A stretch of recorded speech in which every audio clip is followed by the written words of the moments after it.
एक धनाढ्य सेठ था, पर स्वभाव का था बड़ा कंजूस। दान पुण्य के लिए तो उसका हाथ कभी खुलता ही न था।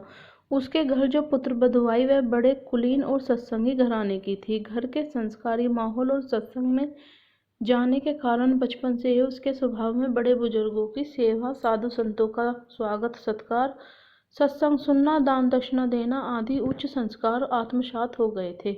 वह व्यर्थ खर्च के तो खिलाफ थी, परंतु अच्छे कार्यों में, लोक मांगल्य के कार्यों में पैसे खर्चने में हिचक नहीं रखनी चाहिए थी, ऐसी उसकी मति थी। ससुर जी की कंजूसी भरी रीति नीति उसे पसंद न आई। वह प्रयत्नशील रहती कि ससुर जी का लोभी लालच मन उदार व परोपकारी बने। एक दिन सेठ जी घर पर ही थे। बहू पड़ोसन से बातें कर रही थी। पड़ोसन ने पूछा, क्यों बहना, आज खाने में क्या बनाया है? तब बहू ने कहा, बहन आज कहाँ रसोई बनाई, हमने तो खाया बासी और बन गए उपवासी। बहू के ये शब्द ससुर जी के कानों में पड़े तो वे चौंके और अपनी पत्नी पर बिगड़ पड़े कि ठीक है, मैं कंजूस हूँ, परंतु इसका मतलब यह नहीं है कि मेरी समाज में कोई इज्जत ही नहीं है। तुमने बहू को बासी अन्न खिला दिया, अब वह तो सारे मोहल्ले में मेरी कंजूसी का ढिंढोरा पीट रही है। सेठानी ने कहा, मैंने कभी बहू को बासी खाना दिया ही नहीं। मैं इतनी मूर्ख नहीं हूँ कि इतना भी न जानूं। सेठ ने बहू को बुलाकर पूछा, बेटी तुमने तो आज ताजा भोजन किया है, फिर पड़ोसन से झूठ क्यों कहा कि खाया बासी और बन गए उपवासी? ससुर जी, मैंने झूठ नहीं कहा, बल्कि 100% सत्य कहा है।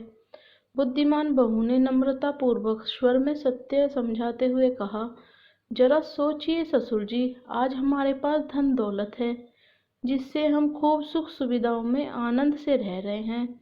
यह वास्तव में हमारे पूर्व जन्म के पुण्य कर्मों का ही फल है। इसलिए आज हम जो सुख भोग रहे हैं वह सब बासी आहार के समान है, अर्थात हम बासी खा रहे हैं।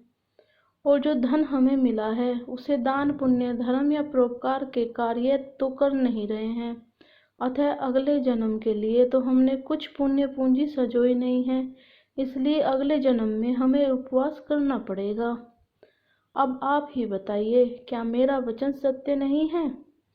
बहू की युक्तिपूर्ण सुंदर सीख सुनकर कि दान का औदार्य सुख, आत्मसंतोष, उज्जवल भविष्य और परोपकारिता का मंगलमय सुस्वभाव उन्हें प्राप्त हो गया, जिसके आगे धन संग्रह एवं सुख सुविधा का ब्रह्म सुख उन्हें तुच्छ लगने लगा। परोपकार से प्राप्त होने वाली आंतरिक प्रसन्नता और प्रभु प्राप्ति ही सार है, यह उनकी समझ में आ गया। जय श्री राधे कृष्ण। धन्यवाद दोस्तों। अगर आपको हमारी कहानी पसंद आई हो तो प्लीज़ हमारे चैनल को सब्सक्राइब करें।